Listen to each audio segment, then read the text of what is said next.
Bismillahirrahmanirrahim. Assalamu alaikum. Today our project is Smart Buoy.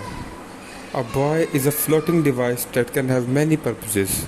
It can be anchored or allowed to drift with ocean currents.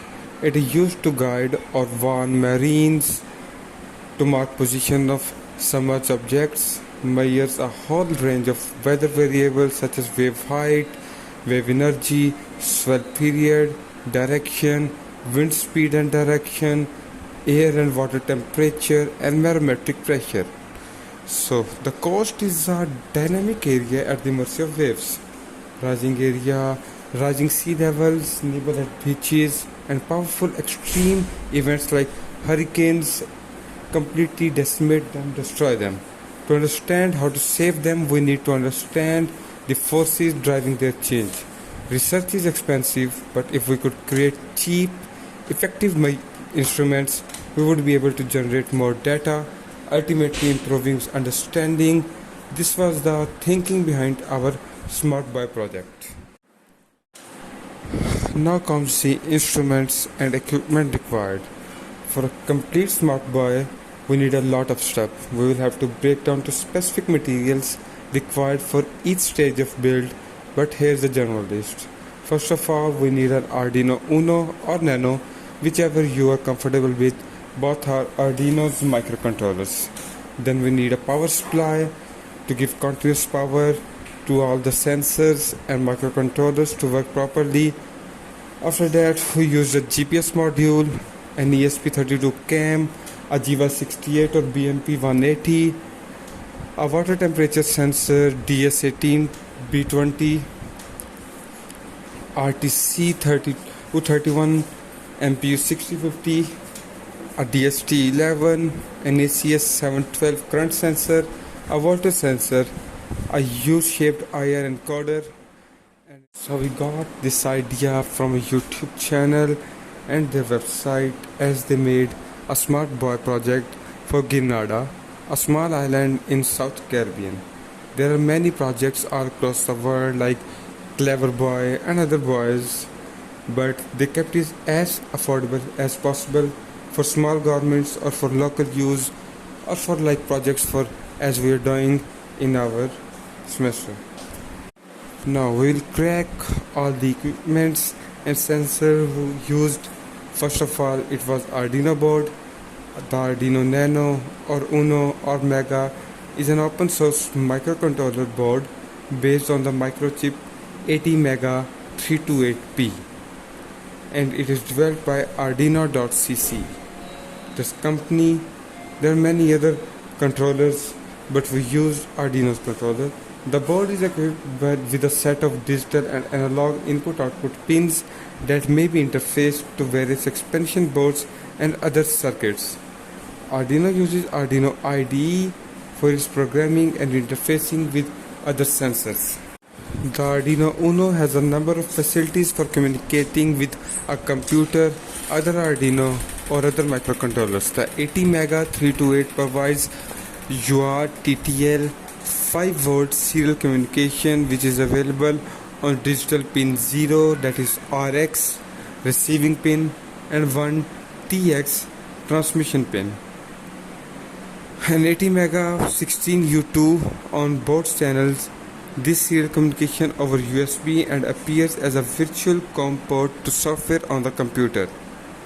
The i16U2 firmware uses the standard USB COM drivers and no external driver is needed. After the Arduino Uno, as we used it in our project, there comes a power supply. A power supply is an electric device that supplies electric power to an electric load. The main purpose of power supply is to convert electric current from a source to correct voltage, current and frequency to power of the load.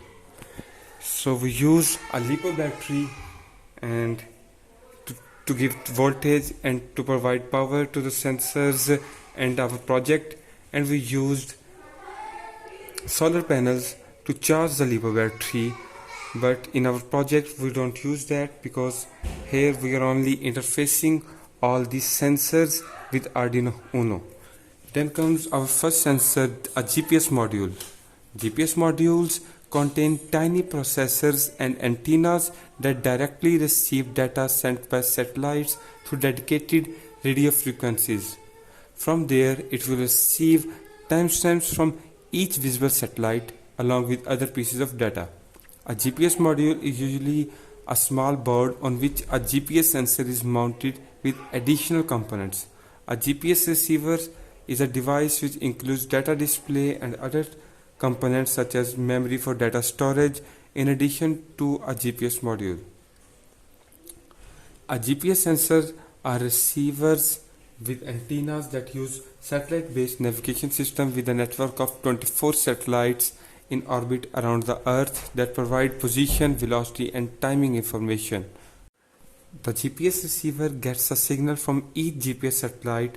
The satellites transmit the exact time the signals are sent by subtracting the time the signal was transmitted from the time it was received.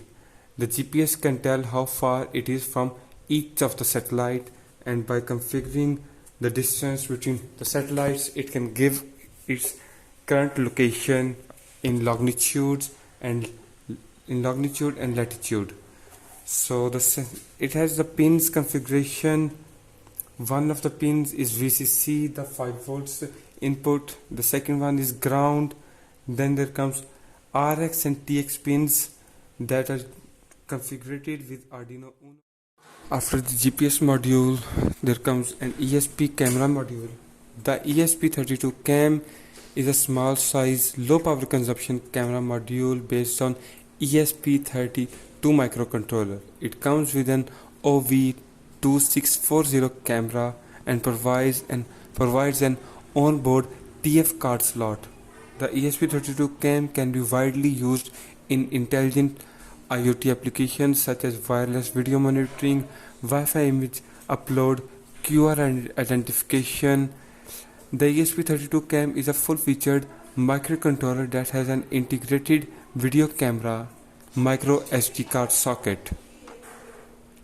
So coming to its data sheet, it supports interface of UART, SPI, I2C, PWM. Then ESP32 is a default 32 megabits SPI flash. Its speed is more than Arduino. Image output format are JPEG, BMP and grayscale. Its operating temperature is -20 to 85 degrees centigrade. Then coming to how we can use it with Arduino, its pin configuration, all the other things. So we can program it using an FTI or Arduino Uno.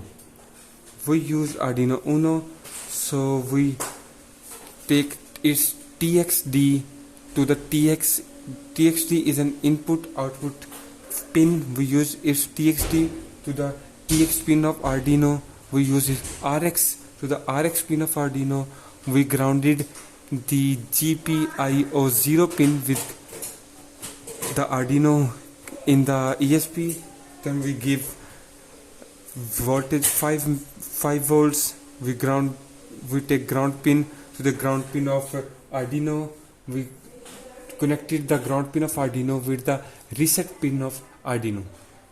Now for its flashing, we used, or to power up the Arduino the ESP32 module, we use a 10 microfarad polar capacitor in between the 5 volts and grounds that is coming from Arduino to the ESP32 cam. After that, in Arduino IDE, we installed the ESP32 add-on. We got to examples, ESP32 camera and camera web server. There we choose the camera model of AI Thinker, and when we integrated it and we uploaded the code, then we opened the serial monitor and the ESP32 gave us an IP address. We go to that IP address on our computer, and there we can see the camera. It has The pin configuration will with FTDI programmer will be ground to ground 5 volts through VCC U0R, that is the receiving pin of ESP32, with the TX pin of FTDI UOT, that is the transmission pin of 32 cam, with the RX pin of FTDI. Then comes the next sensor, that is GY68 or BMP180. The GY68 measures both pressure and temperature, because temperature changes the density of gases like air.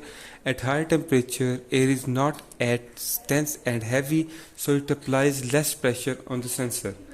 At lower temperature, air is denser and weighs more, so it exerts more pressure on the sensor. Connections are fairly simple. Start with connecting V input pin to the 5 volts output of Arduino, connect ground to ground. Now we are remaining with the pins that are used for I2C communication. Note that each Arduino board has different I2C pins which could be connected accordingly, so its high relative accuracy of 0.12 HPA of BMP180 has become the most reliable sensor for precise applications like indoor navigation.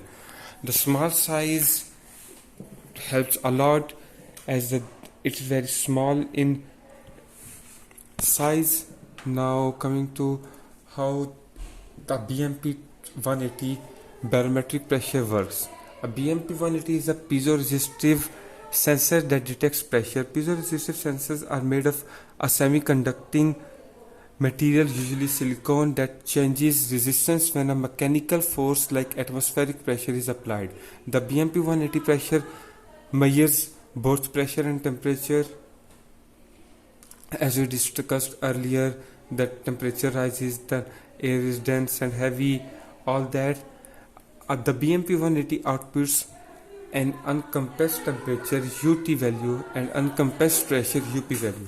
The temperature measurement is taken first, followed by a pressure measurement. This flow chart, there's a flow chart, then there's all the coding here.